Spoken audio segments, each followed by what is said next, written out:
কাব্যের আসর, যেখানে প্রতিটি গল্পের আড়ালে লুকিয়ে আছে এক ভয়ঙ্কর সত্য। নমস্কার, ঋষি গপ্পের আসরে সবাইকে স্বাগত। আমি বিশ্বজিৎ। আর ঋষি গপ্পের আসরে আজকে এসে পৌঁছেছি তারাপীঠ। তো আমরা আমাদের 4-5 জন এসেছি তারাপীঠে। তো তারাপীঠ মহাশ্মশানে তো আমরা যাবো এবং সেখানকার কিছু ঘটনা আমরা কালেক্ট করার চেষ্টা করব। আমরা সেখানে যারা সাধু থাকে বা তাদের কাছে যাবো, গিয়ে কিছু ঘটনা জানার চেষ্টা করব। বিভিন্ন আমরা নিজেরাও ঘটনা বলবো এই তারাপীঠ মহাশ্মশানে রাত্রে। তো এখন রাত বাজে সন্ধ্যে 7টা। তো আমরা এখন নিজেদের মধ্যে আমরা একটা ছোট ছোট ঘটনা শেয়ার করব। তো আসরটা জমে উঠলে তারপরে আমরা যাব শ্মশানে। প্রথম আজকে গল্প বলবে দীপঙ্কর দা। তো আমি দেখিয়ে দিই আমাদের মধ্যে কে কে আছে। আমাদের একদম বাঁ সাইডে আছে জয়দা, সবাই তোমরা চেনো। আর ওই সাইড মাঝখানে আছে দীপঙ্কর দা। আর আমাদের সৌম্যকে তো সবাই চেনো। আর আমি আছি ক্যামেরার পেছনে। তো দীপঙ্কর দা আজকে একটা গল্প বল। আচ্ছা সৌম্য প্রথম গল্প। সৌম্যর কিন্তু যে বলে না যে গল্প বুড়ি বা গল্প দাদু, আমাদের সৌম্য কিন্তু ঠিক সেরকম। মানে ও যেখানে যে ওষুধ দোকানে যায় একটা ঘটনা ও কালেক্ট করবেই। সৌম্য বলতে একটা ঘটনা। আজকে যে ঘটনাটা, এটা শোনা আমার দাদুর কাছ থেকে। ঠিক আছে, তো বহু আগের ঘটনা এবং ওটা বাংলাদেশের ঘটনা। দাদু তখন 17-18 বছর বয়স। ঠিক আছে, তো দাদু একটা অনুষ্ঠান থেকে একা রাতের বেলায় ফিরছিল। ঠিক আছে, গ্রামের নামটা ভাই আমার মনে নেই, সিরিয়াসলি বলছি খুব জটিল নাম, আমি মাথায়ও নেই। তো যাই হোক, দাদু যেভাবে গল্পটা বলেছে সেভাবে বলছি। তো রাতের বেলা ফিরছিল, কিছু খাবার দাবার নিয়ে বাড়ির পথে আসছিল হেঁটে হেঁটে। এবার আস্তে আস্তে তখন জ্যোৎস্না রাত। ঠিক আছে, তো দাদু দেখে একটা কুকুর, না আবার ঠিক কোনো মানে একটা জন্তু, কিন্তু কুকুরের থেকে আয়তনে বড়, দেখছে রাস্তার উপর ঘুরে বেড়াচ্ছে। ঠিক আছে, এবং ওইসব জানিস আগেকার দিনে বাংলাদেশের যা রাস্তাঘাটের যা অবস্থা ছিল, নানা জায়গায় নানা রকমের এনডিটি তো দেখাই যেত, আমরা যা শুনেছি। তো ওরকম একটা প্রাণী ঘুরে বেড়াচ্ছে। দাদু দেখে খুব কৌতূহল হয় যে এটা কি প্রাণী, কুকুরের মতো তো লাগছে না। ঠিক আছে, এবং মেন হচ্ছে মানে চাঁদের আলোয় দেখতে পাচ্ছে ওটার যে কালার, সেটা হচ্ছে পুরো কালো, কুচকুচে কালো। ঠিক আছে, এবং অন্ধকারের মধ্যে ওই কালোটা মনে হচ্ছে খুব ডিপ ভাবে লাগছে, যেহেতু চাঁদের আলোটা পড়েছে। তা দাদু না প্রাণীটাকে দেখে কিছু দূরে দাঁড়িয়ে পড়েছে, ভালো করে দেখছে। দেখতে দেখতে ওই প্রাণীটা নাকি হট করে দাদুর দিকে তাকিয়েছে। ঠিক আছে, তাকালে দাদু দেখে চোখ, মানে ফেস বোঝা যাচ্ছে না প্রাণীটার, কিন্তু চোখ দুটো না যেন আগুনের মতো লাল একটা আভা ছাড়ছে, জ্বলছে। ঠিক আছে, রীতিমতো মুখের কিন্তু কোনো আকৃতি বোঝা যাচ্ছে না। দাদু বললো কি, মানে আমাকে যেভাবে বললো যে দাদু কিছুক্ষণ চোখের দিকে তাকিয়ে রয়েছে। ঠিক আছে, তাকিয়ে রেখে বলছে আমার না মানে নিজের কোনো মানে হতবুদ্ধি হবে না, নিজের কোনো বোধ বুদ্ধি হারিয়ে গেছে। বলে জন্তুটা আস্তে আস্তে ওই মেন যে রাস্তা যাচ্ছিল তার পাশে একটা সরু গলি, সেই গলি দিয়ে যাওয়া শুরু করলো। দাদু নাকি সেই পেছন পেছন চলে যাচ্ছে। ঠিক আছে, কিছু তো যেতে যেতে দাদু কনসিয়াস মাইন্ডে একটা জিনিস এসে যে আমি কেন যাচ্ছি, হয় না মানুষের যে আমি কেন যাচ্ছি। তো দাদু বলে আমি যাবো না, কিন্তু কোন একটা আকর্ষণ বলে দাদু সেই প্রাণীটার পেছন পেছন যেতে থাকে। যেতে যেতে যেতে যেতে দেখে, মানে যখন মানে দাদুটা ভোরের মধ্যে রয়েছে। ঠিক আছে, তো ভোরটা যখন হালকা একটু কাটে, তখন দাদু দেখতে পায় দাদু একটা মাঠের পাশে এসে। ঠিক আছে, একটা মাঠ, খোলা মাঠ, মাঠের সামনে এসে দাঁড়িয়েছে। আর এই প্রাণীটা ঠিক মাঠের পাশে, ঠিক আছে, একটা তেঁতুল গাছ রয়েছে। প্রাণীটা কি করেছে বলে খুব অদ্ভুত ব্যাপার, ওই 4 পায়ে বেয়ে সেই তেঁতুল গাছের মাথায় উঠেছে। উঠে নাকি হট করে, মানে আচ্ছা তো অন্ধকারে চাঁদের আলো যেটুকু দেখা যায়, বলে মনে হলো কি এটা মানুষের আকৃতি ধারণ করে পা ধরে উপরে করে মাথা নিচু করে উল্টে হয়ে ঝুলে পড়েছে। ঘটনাটা একটু অবাস্তব লাগছে, কিন্তু আমি যেরকম আমাকে বলেছে যে নাকি উল্টো হয়ে ঝুলে পড়েছে। এইটা দেখে দাদু না সে এখন আর থাকতে পারি। ঠিক আছে, দাদু সে মনে হচ্ছে যেন মানে নিজের পায়ের কোনো জোর নেই, মানে টলমাটাল অবস্থা, পড়ে যাবে এরকম অবস্থা। তা সেই রকম অবস্থায় দেখতে পাই ওই যে অবয়বটা একটা বিকট হাসি দিচ্ছে। ঠিক আছে, না ছেলে কণ্ঠ না মেয়ে কণ্ঠ, কিন্তু একটা হাসিটা না খুব কর্কশে হাসি। ঠিক আছে। এবার দাদু কি করেছে, ওই টাল মাটাল অবস্থা না একটুখানি নিজে সঙ্গীত পেয়েছে, ওইটা দেখে এরকম আতঙ্কে সঙ্গীত পেয়েছে, পেয়ে কি করেছে উল্টো দিকে দৌড়ানো শুরু করেছে। এবার ততক্ষণ হাতে খাবার নিয়ে আসছিল, দেখা অনুষ্ঠান বাড়ি গেছে, খাবার আছে, খাবার নিয়ে দৌড়াচ্ছে, দৌড়াতে দৌড়াতে পিছন ঘুরে দেখে, মানে ভয় দিয়ে দৌড়াচ্ছে আর পেছন ঘুরে দেখে অভিযোগটা কি করেছে, হট করে উঠে মানে সোজা হয় না গাছ বেয়ে হোমাবুড়ির নিচে নেমেছে। সেরকম যেটুকু আবছা দেখতে পেয়েছে, নিচে নেমে পেছনেই চার পায়ে এরকম দৌড়চ্ছে। তখন কিন্তু প্রাণীর আকৃতি নেই, ঠিক আছে, মনে হচ্ছে হাত পা দিয়ে দৌড়াচ্ছে এবং খুব দ্রুত গতিতে।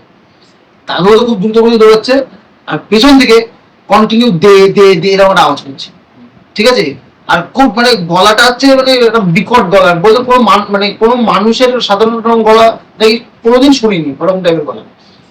এবার দাদু ওই হকচকিয়ে গিয়ে ওই প্লাস্টিকটা ওই জায়গায় ফেলে দিয়ে, খাবারের যে ইয়েটা ছিল ওটা ফেলে দিয়ে সোজা বাড়ি, এক ধরে বাড়ি, বাড়ি গিয়ে ওখানে বাড়িতে ঢুকে অজ্ঞান হয়ে পড়ে। সকালবেলায় নাকি যখন হুঁশ এসছে তখন মানে দেখে হট করে তাকিয়ে দেখে চারপাশে লোকজন দাঁড়িয়ে, দাদুর মা বাবা গ্রামের কিছু লোকজন দাঁড়িয়ে রয়েছে। এবার দাদু বলছে যে কি হলো, আমি এখানে কি করবো, মানে যেরকম হয় আর কি। তা ওর দাদু মা তো রীতিমতো কাঁদছে যে তুই কি ব্যাপার, এরকম কি বিয়ে হয়েছে, তুই এসে অজ্ঞান হয়ে গেছিস, রাতের বেলায় কি ভুলভাল বকছিস, আমাকে ছেড়ে দেওয়া হচ্ছে, এরকম মানে স্বপ্ন দেখে ভুগত। তখন এই গ্রামবাসীদের সামনে মানে যে ব্যাপারটা বলে যে এরকম এরকম গালাটাতে হয়েছে।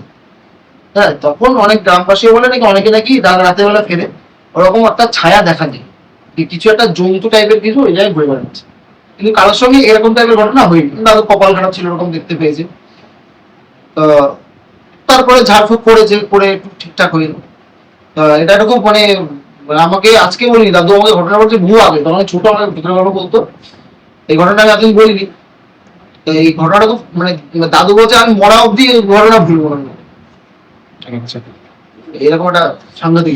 খুব সুন্দর একটা ঘটনা। আর আমাদের এই দাদুরাই এখন হারিয়ে যাচ্ছে বলে আমাদের এই ঋষি গল্পের আসর, যাতে আমরা গল্প বলতে পারি সবাই শুনতে পারে। আমার দাদুর ওরকম বহুত গল্প আছে, প্রচুর গল্প আছে। আগে আগে দাদু ঠাম্মার কাছে আমরা ঘুমাতাম, গল্প পেতাম, কিন্তু এখনকার কিন্তু আর কেউ ঘুমায় না, থাকে না, গল্প পায় না।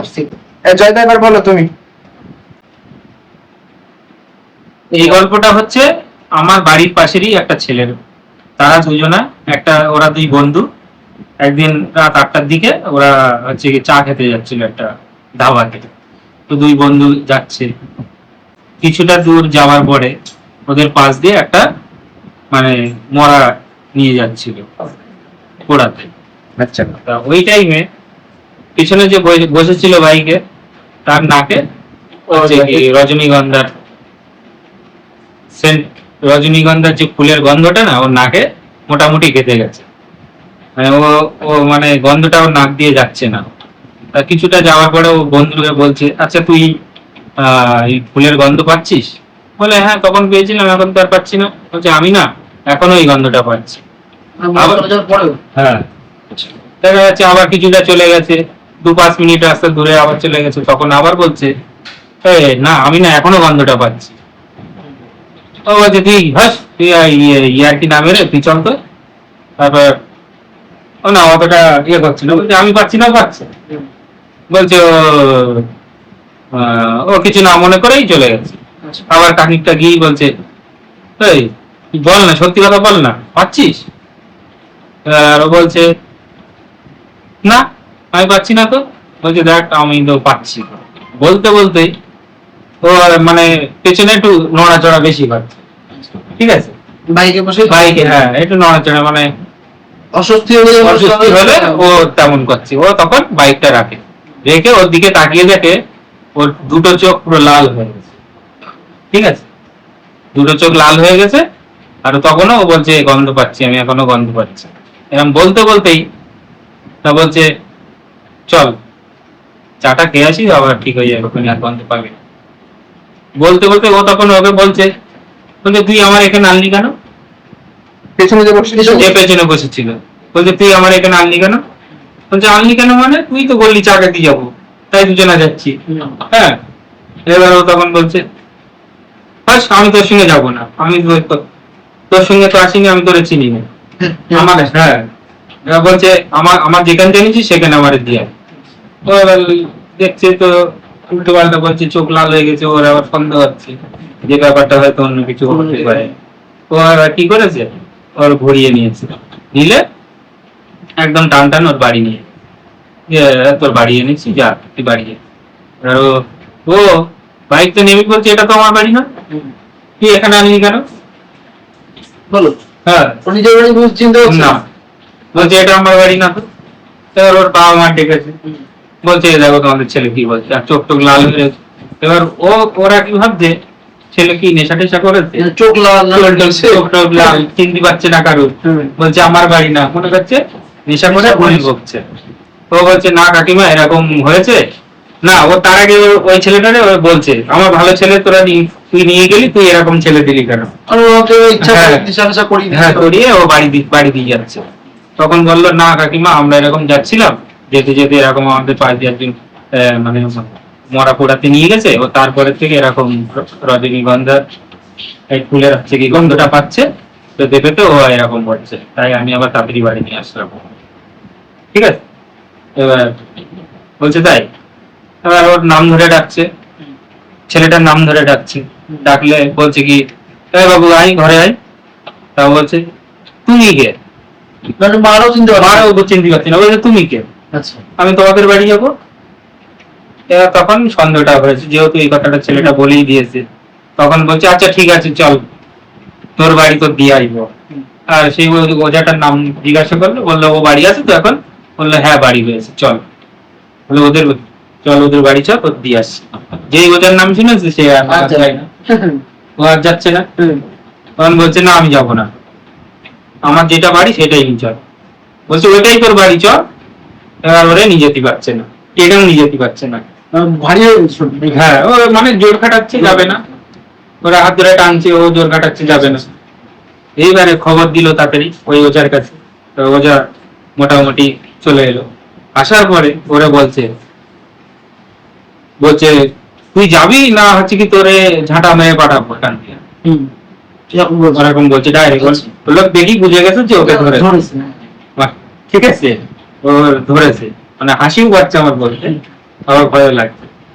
তা ও তখন বলছে আমি কি আসতে চেয়েছি, ও আমাকে তো এখানে জোর করে নিয়ে এসছে। হ্যাঁ, যে বাইক চালাচ্ছে তারপরে তার উপরে হ্যাঁ, বলছে আমি তো আমার বাড়ি যাবার কথা বলেছি, এ কাদের বাড়ি এনে আমার বলছে এটা তোদের বাড়ি, আমি কি এখানে আসতে চেয়েছি? আমি আমার বাড়ি যেতে চেয়েছি। এবার তখন বলছে ঠিক আছে, তা এই ছেলেটা কি তোরে কি করেছে? বলছে কিছুই করিনি। হ্যাঁ, বলছে, ও কিছুই করেনি, আমার বাড়িতে যাচ্ছিল। হ্যাঁ, এবার বলে টলে এবার বলছে তাহলে তুই যাবি না হচ্ছে কি শস্যবান মারবো, ওজাটা বলছে শস্যবান শস্যবান মারবো। বলছেন আমি যখন এর ধরেছি আমি যে ছাড়বো না এবার। ঠিক আছে, বলছে তুই যদি না যাস তাহলে বান মারবো। এবার বান ওটা তো আছেই, ওই শস্যে বান মেরে ওর গায়ে দিয়েছে, যেই শস্যতে মন্ত্র করে মনে হয় ওটা বান বলে ওরা। ঠিক আছে, আচ্ছা আচ্ছা এবার ওর গায়ে শিখিয়ে দিয়েছে। ও তখন ওর বলছে আমার গা চলে যাচ্ছে, গা চলে যাচ্ছে। হ্যাঁ, বলছে তোর আবার বান মারবো, তুই ছাড়বি কি বল? বলছে হ্যাঁ হ্যাঁ আমি ছেড়ে দেবো এরম বলছে। এবার বলছে ছেড়ে দিবি তা দে তাড়াতাড়ি। তাও সে একটুখানি ইয়ে করছে, মনে হচ্ছে যে মনে পাচ্ছে না, হ্যাঁ আমি ছেড়ে দিচ্ছি এরম বলছে, তাও যাচ্ছে না। বলছে তুই ছাড়বি না আমি আবার বান মেরে তোর গায়ে মারবো। তখন বলছে হ্যাঁ আমি চলে যাচ্ছি। বলছে তাহলে ঠিক আছে, ওই হচ্ছে কি আম গাছে একটা ডাল ভেঙে দে, তুই তাহলে চলে যা, তাহলে আমি বুঝবো যে ছেড়ে দিচ্ছি। তো তখন বলার পরে ঠিক তাই, ডাল ভেঙে দিয়ে চলবে পুরো একদম পটাশ করে একটা ডাল, এরকম ডাল, আম গাছের ডাল আম গাছের ডাল ভেঙে দিয়ে চলে গেল। ক বছরের ঘটনা? আর ছেলেটা অজ্ঞান হয়ে পড়ে গেল। ক বছরের এটা মোটামুটি 7-8 বছরের ঘটনা। 7 বছরের। এমনি তোমাদের এই জায়গাটা এরকম ক্লেম তো প্রচুর আছে, হ্যাঁ। প্রচুর ঘটনা রয়েছে ভাই। যত গ্রাম অঞ্চল তত আমাদের এইসব গল্প পাই, আর শহরে থাকলে যেমন না পাওয়া যায় না, এটা ভুল কথা। শহরে থাকলে তুই হয়তো বন জঙ্গল পাবি না, কিন্তু যেসব হ্যাঁ, রুমের মধ্যে ফ্ল্যাটের মধ্যে এই জায়গাটা আমরা আছি, আমি তোকে কখন তো বলছি জায়গাটা আমার খুব মানে একটুখানি ম্যাচ করছে। আমার বাড়িতে আসলে সুস্থ হতো, এখানে আমার ঘরে ঢোকার মধ্যে যেমন এটা আসছে, সেরকমই হয়তো কলকাতায় যেসব ফ্ল্যাট থাকে যেখানে সুইসাইড হয়, মার্ডার হয়, বিভিন্ন অ্যাবান্ডেড জায়গা থাকে, সেখানে সব গল্প প্রচুর আছে। আমরা সেরকম গল্প নেওয়ার চেষ্টা করব, সেরকম গল্প যদি কেউ পাঠায় আমাদের বা কিছু করে, সেরকম গল্প আমরা এখানে শুনিয়ে দেবো নাকি? গল্প মানে ঘটনা, তুই বল আমরা শুনি, তারপরে তোমরা শ্মশানে যাচ্ছি। একদম। তো চলো, সবার জীবনে কি হয়েছে আমি জানি না। তো আমার জীবনে একটা দূরে অভিজ্ঞতা, বেশি বড় না, ছোটখাটো একটা অভিজ্ঞতা আমার জীবনে এমনও এসেছে এরকম। তো খুব বেশি দিনের ঘটনা না এটা। তো আমরা ছিলাম 3-4 জন বন্ধুরা রেগুলার কন্টিনিউ আমরা ভোরবেলা উঠে মানে দৌড়তে যেতাম। তো রেগুলার যখন দৌড়তে যাই সবার মধ্যে একটা একত্রিত ছিল যে আমরা অমুক টাইমে বা এই টাইমে আমরা যাব। তো রেগুলারের মতো আমরা একদিন সন্ধ্যাবেলা এখন আলোচনা করছি যে আমরা ভোর 4টের সময় সবাই অ্যালার্ম দিয়ে রাখবি। তো ভোর 4টের সময় আমরা সবাই এক জায়গায় রাস্তায় এসে ওখান থেকে আমরা সব যাব। আর কেউ যদি আগে ওঠে তো সে অন্য আরেকজনের বাড়িতে গিয়ে তাকে ডেকে নিয়ে আসবে। তো প্রত্যেক দিনের মতো আমি এরকম একটা দিন অ্যালার্ম দিয়েছি ঠিক 4টের সময়। আর কথাবার্তা যেমন হতো আর কি রেগুলার, যে অমুক টাইমে যাব, সেই টাইমেই সব কথাবার্তা ফাইনাল। তো তারপরে কি হলো, আমি ঠিক অ্যালার্ম দিয়েছি রাত 4টে। যখন রাত 4টের সময় অ্যালার্ম বাজে রেগুলারের মতো আমিও উঠেছি। উঠে বেশ ব্রাশ ট্রাশ করে সকালবেলা ফ্রেশ হয়ে জুতো ফুটো পরে আমি বেরিয়েছি অন্য এক বন্ধুর বাড়িতে ডাকতে গেছি সেই বন্ধুটাকে। এইবার হঠাৎ করে যখন তার বাড়িতে ডাকতে গেছি, বেশ বন্ধুটাকে ডাকাডাকি করছি, ও না ঘরের থেকে ঠিক সাড়াও দিচ্ছে না বা ডাকও শুনছে না। তো লাস্টে কি করব আমি, লাস্টে না পেরে দরজা মানে গিয়ে ধাক্কাধাক্কি করছি। এইবার বন্ধু তো উঠলো না, ওর মা উঠেছে। উঠে আমাকে বলছে যে হঠাৎ করে যে এত রাত্রিবেলা কি ব্যাপার, তুই এখানে? তা আমি তখন তার পরিপ্রেক্ষিতে উত্তর দিচ্ছি বন্ধুর মাকে আর কি। বলছি কাকি এখন তো 4টে বেজে গেছে, তো রাজুকে একটু ডেকে দাও, আমরা দৌড়তে যাবো। তা আমার মুখের দিকে না এইভাবে ঠিক তাকিয়েছিল। তাকানোর পরে মানে আমি হঠাৎ করে অবাক হয়ে গেছি যে কি হলো, আমার মুখের দিকে তাকাচ্ছে কেন। তা ঘড়ির দিকে এরকম তাকিয়ে বলছি এত রাত্রিবেলা তুই আমাদের বাড়িতে এসেছিস, এখন তো বাজে 12:30। আমি তখন তার পরিপ্রেক্ষিতে উত্তর দিলাম কি বলছো 12:30 বাজে। আমি আবার কি করেছি, ঠিক ওদের ঘড়ির দিকে উল্টে আমি তাকিয়েছি। তাকিয়ে আমি অবাক হয়ে গেছি। তখন দেখি ঠিক ওখানে বাজে 12:30। এবার আমার ঘড়িতে কিন্তু রীতিমতো অন্য দিনের মতো ঠিক 4টের সময় অ্যালার্ম বেজেছে বলে আমি কিন্তু উঠেছি। এবার আমি কি করলাম, সঙ্গে সঙ্গে ফোনটা বের করলাম পকেট থেকে। ফোনটা বের করে যখনই আমি ফোনের লকটা খুললাম তখনই দেখি আমার ঠিক ফোনেও 12:30 বাজে। তারপরে কি হলো, একটু থামাচ্ছি, তুই যখন উঠেছিলিস অ্যালার্ম বাজাতে তখন কি টাইমটা দেখেছিলিস ঠিকঠাক করে? একদম রেগুলারের মতো কন্টিনিউ 4:30 সময় অ্যালার্ম দেওয়া থাকে। তো 4টের সময় অ্যালার্মটা বেজে মানে ওই অ্যালার্মটা তুই যে ওই দিন রাতে দিয়েছিস এমন না, মানে ওটা এক সপ্তাহ ধরে মানে ওই টাইম সেট করাই আছে, সেট করা আছে আমার। মানে প্রতিদিনই বাজে 4টায় তোরা দৌড়তে যাস। একদম। মানে ওই দিনটা উল্টো পাল্টা হয়েছে উল্টো পাল্টা কিছুই হয়নি। মানে মানে আমার যে অভিজ্ঞতায় বলে কোনো কারণে কিছু একটা হয়েছিল যে কারণে অ্যালার্ম না বাজলে আমি ওই সময়টায় আমি ঠিক উঠবোটা কেন। অথচ আমার ফোনে অ্যালার্ম বেজেছে 2বার বেজেছে ওই দিনটায়। যখন 12:30 বাজে আমি বন্ধুর বাড়িতে গিয়ে দেখছি তার আগে অ্যালার্ম বেজেছে বলে আমি রেডি হয়ে তার বাড়িতে এসেছি। গিয়ে দেখি আমি তো অবাক, গিয়ে 12:30 বাজে। তারপরে রিটার্ন আবার যখন ওই 12:30 বাজে দেখার পরে ওর বাড়ির থেকে না আমি যখন বেরোবো আমার বাড়িতে আসবো, এক পা পর্যন্ত বাড়াতে পারছি না। হঠাৎ করে মানে আমার অনুভূতিটা এরকম হয়ে গেছে যে গাটা হঠাৎ ভারী হয়ে গেছে। আমি আর ওখান থেকে এক পা এগোতেও পারছি না ও পিছুতেও পারছি না, এরকম পরিস্থিতি আমার। দেখ সেই রাজুদা চাকরি পেয়েছে, অবশ্যই হ্যাঁ এটা একটা সুখবর, ভূতের দৌড় দৌড়লেও রাজুদা চাকরি পেয়েছে।